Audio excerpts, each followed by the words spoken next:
ओम शांति। आज 9 नवंबर 2024 के बाबा के अनमोल मधुर महावाक्य सुनेंगे। आज की मुरली में बाबा कहे, बाबा क्यों आते हैं? बच्चों को भक्ति तो आत्मा से, ज्ञानी तो आत्मा बनाने। और जब ज्ञानी तो आत्मा बनते हैं अर्थात ज्ञानवान बच्चे बनते हैं, वो आत्मचिंतन करते हैं, पर चिंतन नहीं। मैं आत्मा अविनाशी हूं, ये शरीर विनाशी है। हमने 84 जन्मों का पाठ बजाया, 84 शरीर धारण किए। अब ये अंतिम जन्म है। आत्मा कभी छोटी बड़ी नहीं होते, इस तरह से चिंतन करते हैं।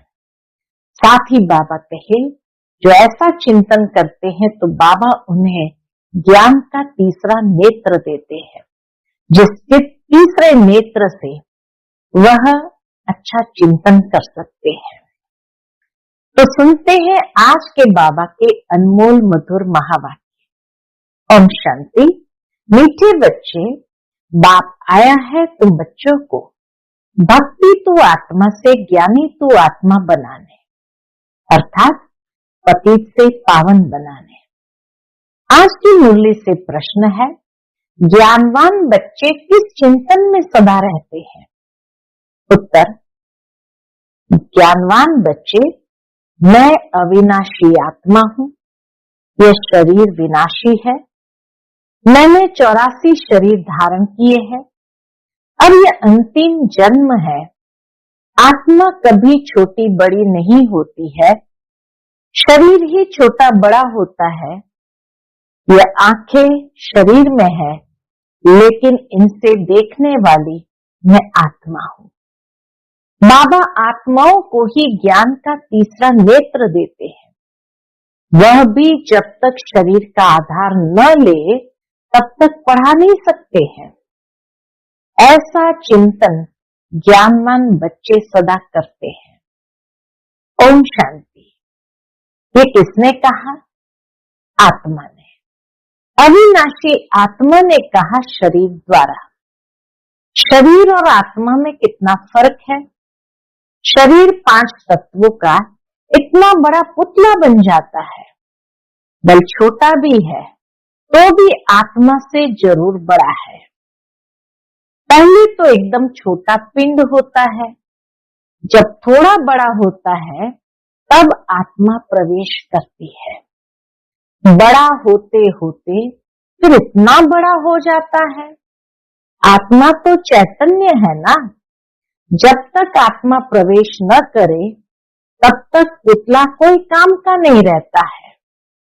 इतना फर्क है। बोलने चलने वाली भी आत्मा ही है। वह इतनी छोटी सी बिंदी ही है, वह कभी छोटी बड़ी नहीं होती है, विनाश को नहीं पाती। अब यह परम पिता परमात्मा बाप ने समझाया है कि मैं अविनाशी हूं और ये शरीर विनाशी है। उनमें मैं प्रवेश कर पाठ बजाता हूं। यह बातें तुम अभी चिंतन में लाते हो। आगे तो न आत्मा को जानते थे न परमात्मा को जानते थे, सिर्फ कहने मात्र कहते थे, हे परम पिता परमात्मा। आत्मा भी समझते थे, परंतु फिर कोई ने कहा, कोई गुरु ने कहा तुम परमात्मा हो। ये किसने बतलाया? इन भक्ति मार्ग के गुरुओं और शास्त्रों ने। सतयुग में तो कोई बतलाएंगे नहीं, वहां तो ज्ञान ही नहीं है। अभी बाप ने समझाया है, तुम मेरे बच्चे हो। आत्मा नेचुरल है, शरीर अननेचुरल मिट्टी का बना हुआ है। जब आत्मा है तो बोलती चलती है। अभी तुम बच्चे जानते हो, हम आत्माओं का बाप आकर समझाते हैं। निराकार शिव बाबा इस संगम युग पर ही इस शरीर द्वारा आकर सुनाते हैं। यह आंखें तो शरीर में रहती ही है। अभी बाप ज्ञान चक्षु देते हैं। आत्मा में ज्ञान नहीं है तो अज्ञान चक्षु है। बाप आते हैं तो आत्मा को ज्ञान चक्षु मिलते हैं। आत्मा ही सब कुछ करती है। आत्मा कर्म करती है शरीर द्वारा। अभी तुम समझते हो बाप ने ये शरीर धारण किया है। अपना भी राज बताते हैं, सृष्टि के आदि मध्य अंत का राज भी बताते हैं, सारे नाटक का भी नॉलेज देते हैं। आगे तुमको कुछ भी पता नहीं था। हाँ, नाटक जरूर है। कहते थे ये सृष्टि एक रंगमंच है, नाटक है। सृष्टि का चक्र फिरता है, परंतु कैसे फिरता है यह कोई नहीं जानते हैं। रचयिता और रचना के आदि मध्यांत का ज्ञान अभी तुमको मिलता है, बाकी तो सब है भक्ति। बाप ही आकर तुमको ज्ञानी तू आत्मा बनाते हैं। आगे तुम भक्ति तो आत्मा थे। तुम आत्मा भक्ति करते थे, अभी तुम आत्मा ज्ञान सुनते हो। भक्ति को कहा जाता है अंधियारा। ऐसे नहीं कहेंगे भक्ति से भगवान मिलता है। बाप ने समझाया है भक्ति का भी पार्ट है, ज्ञान का भी पार्ट है। तुम जानते हो हम भक्ति करते थे तो कोई सुख नहीं था। भक्ति करते धक्का खाते रहते थे, बाप को ढूंढते थे। अभी समझते हो यज्ञ तप दान पुण्य आदि जो कुछ करते थे, ढूंढते ढूंढते धक्का खाते खाते तंग हो जाते हैं, तमो प्रधान बन जाते हैं। क्योंकि गिरना होता है ना, झूठे काम करना, छीछी होना होता है। पतित भी बन गए। ऐसे नहीं कि पावन होने के लिए भक्ति करते थे। भगवान से पावन बनने बगैर हम पावन दुनिया में जा नहीं सकेंगे। ऐसे नहीं कि पावन बनने बगैर भगवान से नहीं मिल सकते। भगवान को तो कहते हैं कि आकर पावन बनाओ। पतित ही भगवान से मिलते हैं पावन होने के लिए। पावन से तो भगवान मिलता नहीं। देवताएं पावन थे, वहां भगवान आता नहीं, ना उनको मिलता है। तो मिलता तो पतितों को ही है। सतयुग में थोड़ी लक्ष्मी नारायण से भगवान मिलता है। भगवान आकर के तुम पतितों को पावन बनाते हैं और तुम ये शरीर छोड़ देते हो। पावन तो इस तमो प्रधान पतित सृष्टि में रह नहीं सकते। बाप तुमको पावन बनाकर गुम हो जाते हैं। उनका पार्ट ही ड्रामा में वंडरफुल है। जैसे आत्मा देखने में आती नहीं है, बल साक्षात्कार होता है तो भी समझ न सके, और तो सबको समझ सकते हैं ये फलाना है, ये फलाना है। याद करते हैं, चाहते हैं फलाने का चैतन्य में साक्षात्कार हो, और तो कोई मतलब नहीं। अच्छा, चैतन्य में देखते हो फिर क्या? चलो आत्मा का साक्षात्कार हो गया, फिर क्या? साक्षात्कार हुआ फिर तो गुम हो जाएगा। अल्पकाल क्षण भंगुर सुख की आश पूरी होगी। उनको कहा जाएगा अल्पकाल क्षण भंगुर सुख। साक्षात्कार की चाहना थी, वो मिला। बस यहाँ तो मूल बात है पतित से पावन होने की। मूल बात है ये पतित से पावन होने की। साक्षात्कार करने वाली एम नहीं है, यहाँ है ही पावन बनने की एम। पावन बनेंगे तो देवता बन जाएंगे, अर्थात स्वर्ग में चले जाएंगे। शास्त्रों में तो कल्प की आयु लाखों वर्ष लिख दी है। समझते हैं कलयुग में अर्जुन 40,000 वर्ष पड़े हैं। बाबा तो समझाते हैं सारा कल्प ही 5,000 वर्ष का है। तो मनुष्य अंधियारे में है ना, उनको कहा जाता है घोर अंधियारा। उसको कहा जाता है घोर अंधियारा। ज्ञान कोई में है नहीं, वह सब है भक्ति। रावण जब से आता है तो भक्ति भी उनके साथ है, और जब बाप आते हैं तो उनके साथ ज्ञान है। बाप से एक ही बार ज्ञान का वर्षा मिलता है, घड़ी घड़ी नहीं मिल सकता। वहां तो तुम कोई को ज्ञान देते नहीं, दरकार ही नहीं। स्वर्ग में ज्ञान देने की दरकार ही नहीं। ज्ञान उनको मिलता है जो अज्ञान में है। बाप को कोई भी जानते ही नहीं। बाप को गाली देने बिगर कोई बात ही नहीं करते। सर्वव्यापी की बात कहते हुए गाली देने बिगर बात ही नहीं करते। यह भी तुम बच्चे अभी समझते हो।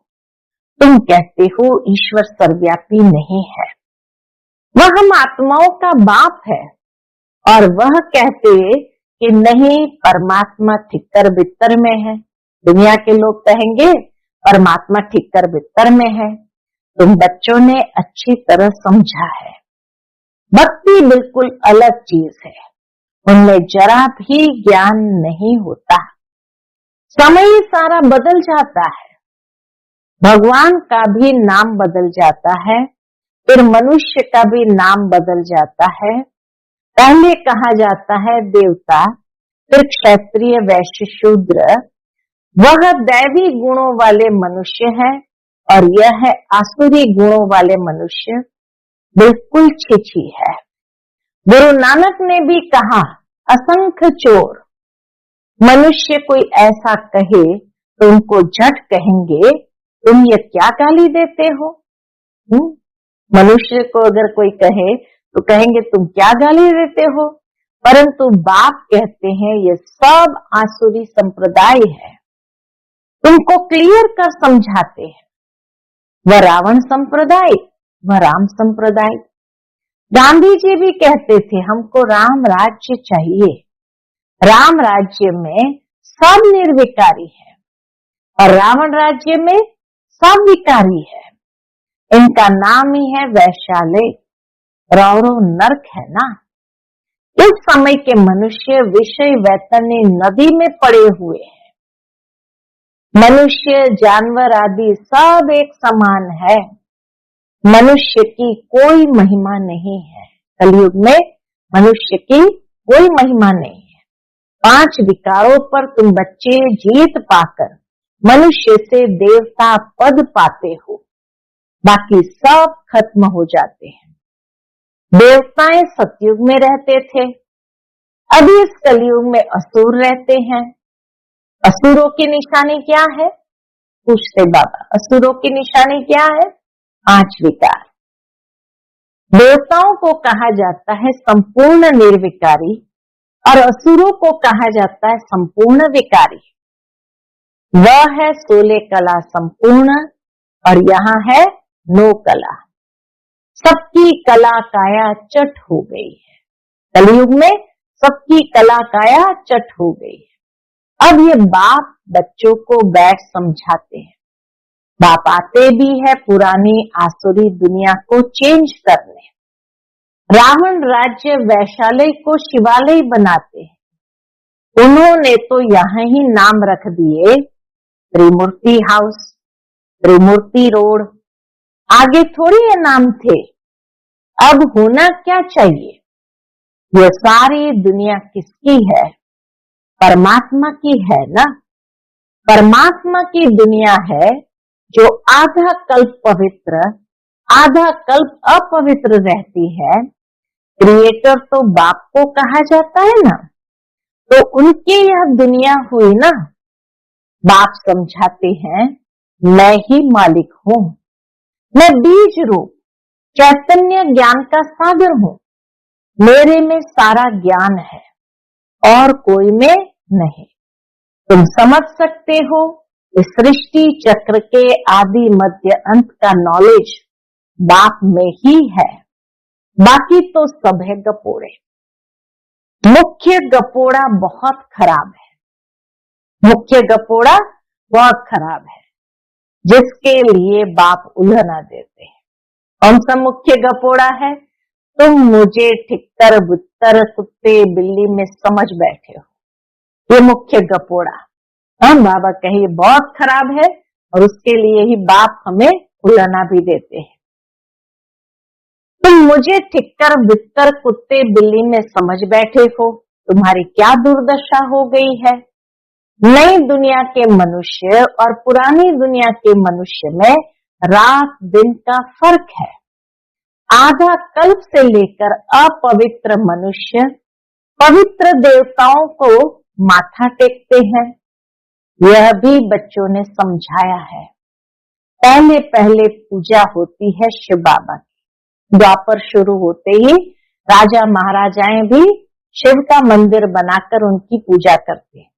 जो शिव बाबा ही तुमको पुजारी से पूज्य बनाते हैं, रावण तुमको पूज्य से पुजारी बनाते हैं।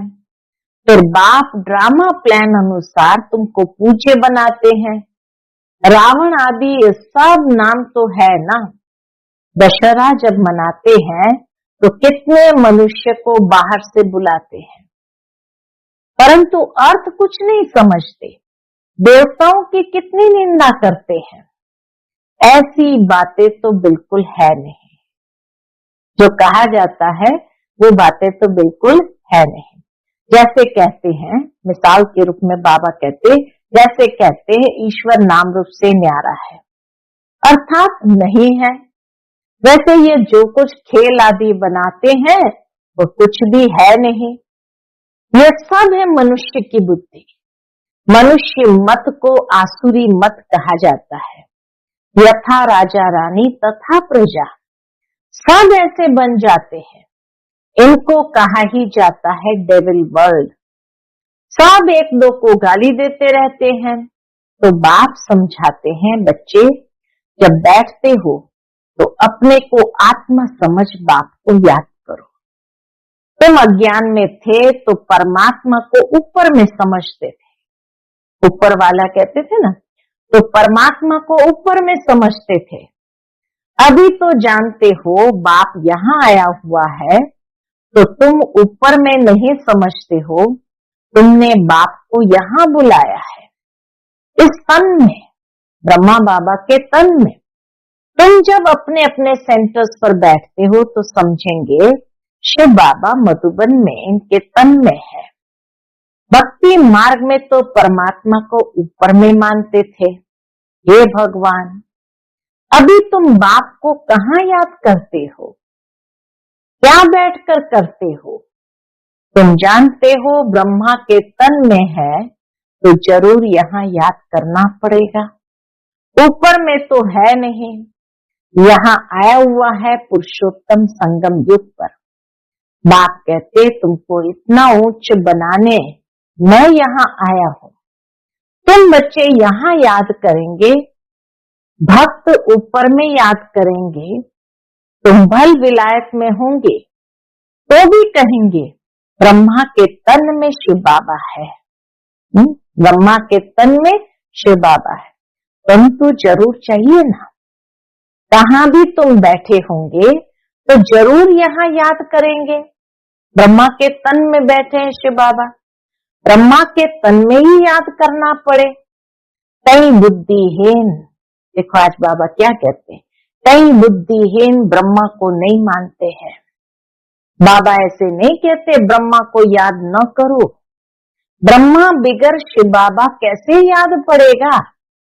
बाप कहते मैं इस तन में हूँ, इसमें मुझे याद करो। इसलिए तुम बाप और दादा दोनों को याद करते हो। बुद्धि में यह ज्ञान है, इनकी अपनी आत्मा है। शिव बाबा को तो अपना शरीर नहीं है। बाप ने कहा है मैं इस प्रकृति का आधार लेता हूँ। बाप बैठ सारे ब्रह्मांड और सृष्टि के आदि मध्य अंत का राज समझाते हैं और कोई ब्रह्मांड को जानते ही नहीं। ब्रह्म जिसमें हम और तुम रहते हो, सुप्रीम बाप नॉन सुप्रीम आत्माएं रहने वाली उस ब्रह्म लोक शांति धाम की है। शांति धाम बहुत मीठा नाम है। शांति धाम बहुत मीठा नाम है। ये सब बातें तुम्हारी बुद्धि में है। हम असल के रहवासी ब्रह्म महतत्व के हैं, जिसको निर्वाण धाम वानप्रस्थ कहा जाता है। यह बातें अभी तुम्हारी बुद्धि में है। जब भक्ति है तो ज्ञान का अक्षर नहीं। इनको कहा जाता है पुरुषोत्तम संगम युग, जबकि चेंज होती है। पुरानी दुनिया में असुर रहते हैं, नई दुनिया में देवताएं रहते हैं, तो उनको चेंज करने लिए बाप को आना पड़ता है। सतयुग में तुमको कुछ भी पता नहीं रहेगा। अभी तुम कलयुग में हो तो भी कुछ पता नहीं है। जब नई दुनिया में होंगे तो भी इस पुरानी दुनिया का कुछ भी पता नहीं होगा। सतयुग में जाने के बाद इस दुनिया की सारी स्मृति लुप्त हो जाती है। अभी पुरानी दुनिया में हो तो नई का मालूम नहीं है। नई दुनिया कब थी पता नहीं, वह तो लाखों वर्ष कह देते हैं। तुम बच्चे जानते हो बाप इस संगम युग पर ही कल्प कल्प आते हैं, आकर इस वैरायटी झाड़ का राज समझाते हैं। और यह चक्र कैसे फिरता है वह भी तुम बच्चों को समझाते हैं। तुम्हारा धंधा ही है ये समझाने का। अब एक एक को समझाने से तो बहुत टाइम लग जाए, इसलिए अभी तुम बहुतों को समझाते हो, बहुत समझते हैं। ये मीठी मीठी बातें फिर बहुतों को समझानी है। तुम प्रदर्शनी आदि में समझाते हो ना, अब शिव जयंती पर और भी अच्छी रीति बहुतों को बुलाकर समझाना है। खेल की ड्यूरेशन कितनी है तुम तो एक्यूरेट बताएंगे। यह टॉपिक्स हुई, हम भी यह समझाएंगे। तुमको बाप समझाते हैं ना, जिससे तुम देवता बनते हो। बाबा समझाते हैं, जिसको समझकर तुम देवता बन जाते हो। जैसे तुम समझकर देवता बनते हो, वैसे औरों को भी बनाते हो। बाप ने हमको यह समझाया है। हम किसकी ग्लानि आदि नहीं करते हैं। हम बतलाते हैं। ज्ञान को सदगति मार्ग कहा जाता है। एक सतगुरु ही है पार करने वाला।